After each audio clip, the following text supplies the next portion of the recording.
నమస్కారం. సుప్రభాత ఘంటారావానికి స్వాగతం. ముందుగా ప్రధాన అంశాలు.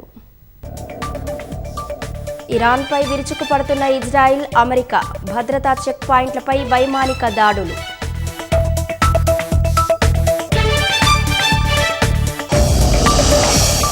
ఇజ్రాయిల్ గల్ఫ్ సైనిక స్థావరాలపై ఇరాన్ ప్రతిదాడులు. ఇంధన మౌలిక వసతులు, చమురు నౌకలపై బాంబులు.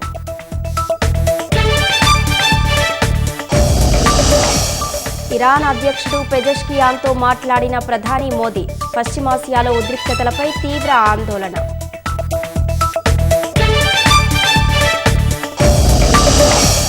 మూసీ నది పునరుజ్జీవంపై ఇవాళ సీఎం ప్రజెంటేషన్. ప్రాజెక్టుపై అనుమానాలు నివృత్తి చేయనున్న రేవంత్ రెడ్డి.